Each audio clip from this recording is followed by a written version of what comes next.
Hey, what's up everyone? Welcome to Geeks and Gamers Play, and with Microsoft versus Sony being close to an all-time high, I would say, due to with Microsoft attempting to acquire Activision Blizzard, they're going back and forth with the FTC, and Sony has been trying to put a lot of pressure on the FTC to get them to come down on Microsoft, and that appears to have backfired in a recent turn of events. So the FTC has told PlayStation it has to reveal its third-party exclusive details. Sony's request to quash Microsoft's subpoena has been mostly rejected. The Federal Trade Commission has largely denied Sony's request to quash a Microsoft subpoena, requesting it divulge its confidential documents. That's pretty crazy. So, Microsoft served Sony with a subpoena in January as part of its defense building process ahead of an FTC lawsuit regarding its proposed acquisition of Activision Blizzard. So all this drama that's going on at the moment centers around Microsoft trying to buy Activision Blizzard, which they announced they wanted to do last year. So the subpoena included 45 separate requests for Sony documents, including copies of every third-party licensing agreement Sony has, and quote, all drafts of and communications regarding SIE President Jim Ryan's declaration to the FTC. Sony attempted to limit the subpoena, arguing that a number of the requests were either irrelevant to the case or too time-consuming and expensive to carry out. However, in a newly filed order made by the FTC's Chief Administration Law Judge, most of Sony's arguments have been rejected, so Sony took a pretty big hit with this one. For a while, it looked like Microsoft was on the back foot with this whole case, but I don't think so anymore. And just to clarify, I don't really have a dog in this fight. I don't own an Xbox. I have a PlayStation 4 that I haven't touched in God knows since I got my PC and my Nintendo Switch. So I don't really have a side in this. But I do think when it's all said and done, Microsoft will win and they will buy out Activision Blizzard.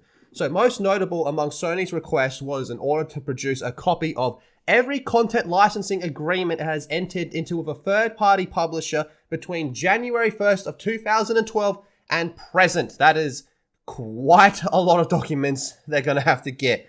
So, has been quashed and request which has been denied. So Sony has argued that this information has no apparent value and that compiling the documents would mean an unduly burdensome manual review of over 150,000 contract records, with which ones were relevant.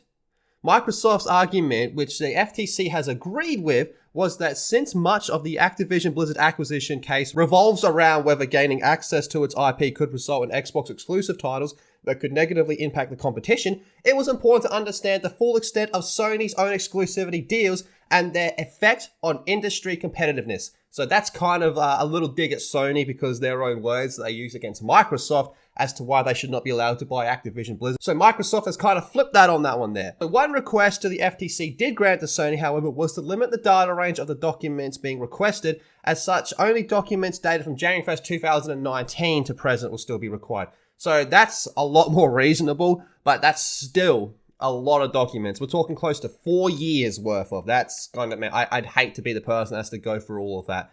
Another Sony request that was denied was to request not to include files being handled by certain Sony staff members, which Sony arguing that many of them were in Japanese and would therefore be more time-consuming and expensive in the search. The FTC rejected this, saying Sony should personally explain while searching and producing these files present is a burden. So a bit of a fuck you to Sony there.